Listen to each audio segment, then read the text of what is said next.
क्या आप जानते हैं कि मार्केट में ऐसी दवाई भी मौजूद है जिसके इस्तेमाल से आप अपने बाल बगैर किसी सर्जिकल ट्रांसप्लांट के या बगैर किसी विग के या बगैर किसी पीआरपी के दोबारा से नेचुरली हासिल कर सकते हैं। अगर आप चाहते हैं कि मैं आपको ऐसी दवाई के बारे में बताऊं जो आपके बाल जड़ों से दोबारा उगाए और आपकी खाली गंज को भर दे, तो ये वीडियो आपके लिए ही है। आ जाए।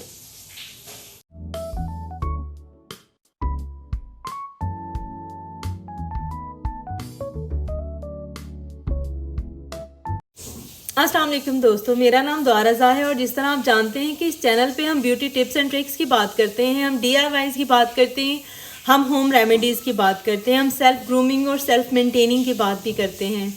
यहाँ हम हफ्ते में 3 दिन आप मेरी वीडियो देख सकते हैं। और आज जिस एक प्रोडक्ट का रिव्यू लेकर आई हूँ, आप में से शायद बहुत सारे लोग ना जानते हों, लेकिन ये एक बहुत अमेजिंग प्रोडक्ट है जिसे कह लें कि फार्मेसी प्रोडक्ट है। और इसका रिव्यू मैंने सोचा कि अगर आपके साथ शेयर ना करूँ तो ये ज़्यादती होगी। अगर आपकी हेयर लाइन इस तरह थिन हो गई है या आपकी टिंड इस तरह खाली हो गई है सेंटर में से, या आपकी हेयर लाइन पीछे जाती जा रही है, रीज़न कोई भी हो सकता है। हर मर्तबा रीज़न एजिंग नहीं होती, जेनेटिक्स नहीं होते, और भी बहुत सारे रीज़न होते हैं। किसी भी रीज़न से आपके बालों की मिकदार और तादाद और उनकी जो सेहत है वो कंप्रोमाइज़ हो रही है और आप चाहते हैं कि आपके बाल जड़ों से सिरों तक ना सिर्फ मजबूत हों बल्कि नए बाल आएँ, यानी कि नए हेयर फॉलिकल्स बने और उसमें बाल आएँ, तो आप ये प्रोडक्ट इस्तेमाल कर सकते हैं। जी हाँ, आज मैं बात कर रही हूँ मोनोक्सिडिल की। मोनोक्सिडिल 2 से 3 शेप्स में हमारे पास आता है। मोनोक्सिडिल जो एप्लीकेशन के लिए आता है वो मोनोक्सिडिल सोल्यूशन आता है और फोम आता है। औरल खाने के लिए मोनोक्सिडिल टैबलेट 2.5 उस पे परसेंट पे आती है। और जो मोस्टली रिसर्च से देखा गया है कि जो रिकमेंडेशन है ना, जो हाईली रिकमेंडेड है वो ये है कि आपने टॉपिकल लगाना है, यानी कि आपने अपनी जिल्द के ऊपर इसको अप्लाई करना है, तो इसके बेनिफिट्स आपको बहुत हैं।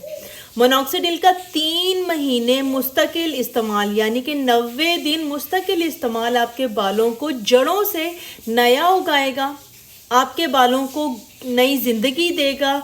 जो बाल आपके पहले से जो या कह लें कि कम जान वाले बाल हैं उनको जानदार करेगा। अब आपका सवाल ये होगा कि मोनोक्सिडिल कौन कौन लोग इस्तेमाल कर सकते हैं। मोनोक्सिडिल 18 साल से ऊपर का हर इंसान इस्तेमाल कर सकता है, सिवाय प्रेग्नेंट ख़वातीन के, या फिर जिन लोगों को हार्ट का कोई मसला हो वो इस्तेमाल नहीं कर सकते। लेकिन उसके बावजूद मोनोक्सिडिल इस्तेमाल करने से पहले मेरी रिकमेंडेशन आपको ये है कि आप अपने किसी भी अच्छे डर्माटोलॉजिस्ट से कंसल्ट कर लें ताकि वो आपको इसकी बेहतर एप्लीकेशन बताएं। मोनोक्सिडिल के इस्तेमाल के लिए जो सही तरीका है वो ये है कि आपने जो सर की जिल्द है वो साफ़ सुथरी होनी चाहिए, उस पर किसी किस्म का कोई गंद या कचरा या ऑयल नहीं होना चाहिए। अगर आप फॉर्म की शक्ल में इस्तेमाल करेंगे तो वो आपको अप्लाई करने में शायद थोड़ी मुश्किल आए। इसका सोल्यूशन आप 5% लेंगे और इसको ड्रॉपर में फिल करके आपने अपनी स्कैल्प को जो है वो मांग निकालते जाना है और उस पर आपने अप्लाई करते जाना है। और सोने से 2 घंटे पहले आपने रोज़ाना रात को अप्लाई करना है। रात के 8 से 10 घंटे की जो नींद है आपकी, वो आपकी एप्लीकेशन के लिए काफ़ी है। सुबह आपने सिंपली अपने कोई भी अच्छा जो कम केमिकल वाला शैम्पू है उससे आपने स्कैल्प वॉश करनी है। 2 चीज़ें जो आपके लिए बहुत इंपॉर्टेंट है वो ये है कि आपने मोनोक्सिडिल में गैप नहीं लेकर आना है, यानी कि आपने इसको मुस्तकिल बुनियादों पर लगाना है, कम से कम 3 महीने, अगर आप अपना डिज़ायर रिज़ल्ट चाहते हैं तो। और दूसरा ये है कि आपको इसके साइड इफ़ेक्ट्स थोड़े से जहन में रखने पड़ेंगे। अगर मोनोक्सिडिल के इस्तेमाल से आपको ऐसा लगता है कि आपको बेख्वाबी की शिकायत हो रही है, यानी कि आपको नींद आने में मसला हो रहा है, बेख्वाबी फेस करनी पड़ रही है, तो आप अपने डॉक्टर से कंसल्ट करेंगे। ये भी हो सकता है कि आपको तो दोस्तों, मोनोक्सिडिल के इस्तेमाल से एक और साइड इफ़ेक्ट आपको बहुत 1% है कि हो सकता है, वो ये है कि आपके दिल की धड़कन तेज़ हो सकती है।